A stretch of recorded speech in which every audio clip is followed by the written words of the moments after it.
William Ury and Roger Fisher are the founders of the Harvard Negotiation Project. They've written a book together titled Getting to Yes. I recently read the book and want to share with you the key lessons. According to the book, negotiation isn't about splitting things 50-50 or insisting on your way or my way. It is definitely not about winning or losing. If you're asking who is winning, you've already lost. So, what is a negotiation about then? Let me give you a few examples, and you'll see. Two men argue in a library. One wants the window open for fresh air, while the other wants it closed to avoid the draft. Instead of leaving it half open, the librarian opens a window in another room, bringing in fresh air without disturbing the papers. Both sides are satisfied. Another example. Two people want to share a cake but can't agree on how to divide it. Any split seems unfair. The solution. One person cuts the cake, and the other chooses first. This ensures the cutter splits it evenly to avoid getting a smaller piece. One last example. Two kids argue over an orange. The parent cuts it in half, giving each child a part. One kid eats the fruit and discards the peel, while the other uses the peel for baking and throws away the fruit. If the parent had asked why they wanted the orange, both kids could have gotten 100% of what they wanted instead of just 50%. These examples show that negotiation is about finding solutions that satisfy both parties without damaging the relationship. So, how do you achieve this? Here's a 4-step framework to become a master negotiator. Step 1. Focus on interests, not positions. Instead of getting stuck on specific demands, uncover the underlying reasons behind them.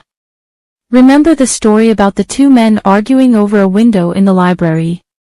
It illustrates a common problem in negotiations where people focus too much on their positions.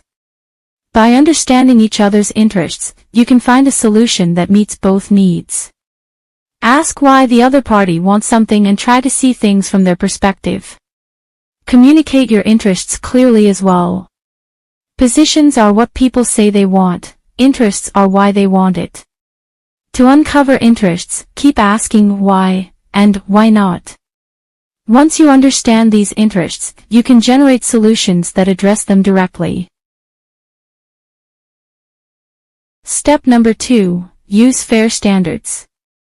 No matter how well you understand what the other side wants, conflicts will always pop up. You want lower rent, but your landlord wants it higher. Instead of arguing back and forth, use objective criteria to decide. Recall the cake example when two men couldn't share a cake. Having one man divide it and the other choose first is based on a fair standard. Objective criteria are unbiased rules that don't depend on personal opinions. Examples of this can be market prices, legal requirements, or expert opinions. Agreeing on fair standards before starting a negotiation can turn conflicting interests into a shared goal. By focusing on standards that both parties consider legitimate and unbiased, you reduce the influence of personal biases and create a fair basis for agreement.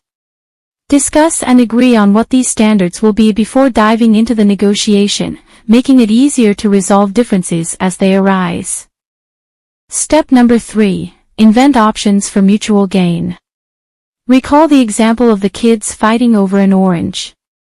Instead of splitting it 50-50, they could have found a way for both to get 100% of what they wanted. This scenario highlights the importance of inventing options for mutual gain in negotiations. So, how do you invent creative solutions then?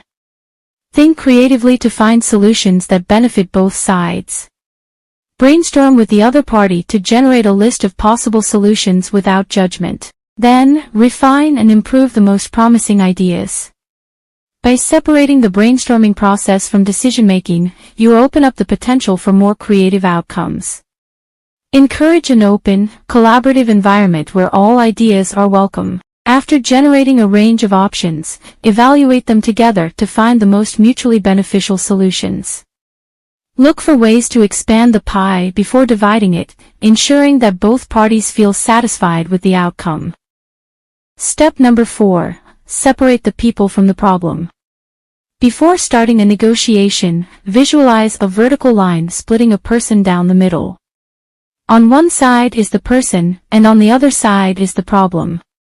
Always put the person first and the problem second. Negotiators are people first. Your goal in negotiation is to be soft on the person but hard on the problem.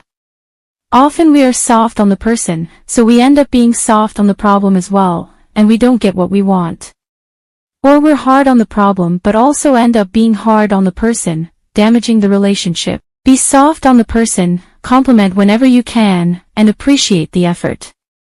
At every negotiation stage, ask yourself, am I paying enough attention to the people problem? People have different viewpoints. Their egos are easily threatened. They see the world from their perspective, often confusing their perceptions with reality. They frequently misinterpret your words and fail to communicate their true intentions. Remember, you must deal not only with their problems but also with your own. Your anger and frustration can block agreement as well. Your perceptions may be one-sided, and you might not be listening or communicating effectively. One of the best ways to prevent people problems is by building a relationship with the other side before the negotiation starts. Negotiating with someone you know is easier than with a stranger. So, arrive early to chat and stay a bit afterward. Get to know their likes and dislikes.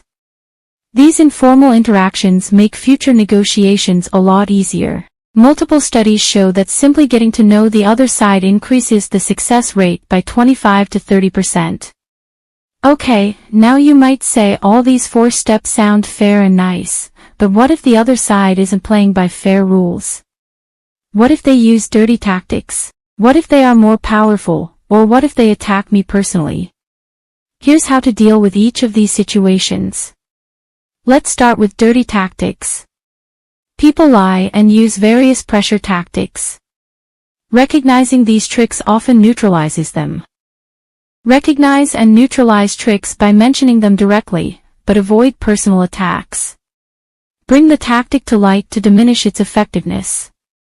For example, if you notice a tactic like good cop, bad cop, point it out calmly and shift the focus back to the issue at hand. Power imbalances. Develop your BATNA, best alternative to a negotiated agreement, to increase your negotiating power. The more easily you can walk away, the stronger your position. Having a strong BATNA gives you leverage and confidence. Before entering negotiations, thoroughly prepare by identifying your alternatives and strengthening them. This preparation will make you less dependent on the outcome of the negotiation. Personal attacks. Use negotiation jujitsu by looking behind their position, asking for their advice, and inviting criticism to understand their interests. By redirecting their energy, you can avoid direct conflict and find common ground. When faced with personal attacks, don't respond defensively. Instead, deflect the attack by focusing on the problem and inviting constructive dialogue. I would like to conclude this summary with a great story that explains what negotiation truly is. In 1964, an American father and his 12-year-old son were playing frisbee in Hyde Park, London. Few people in England had seen a frisbee before, so a small crowd gathered. After a while, a man approached and asked, "Sorry to bother you, I've been watching you for 15 minutes. Who's winning?" In negotiations, asking who's winning is like asking that in a marriage. If you're focused on winning, you've missed the point. The real goal is working together and finding a solution that satisfies both sides' interests.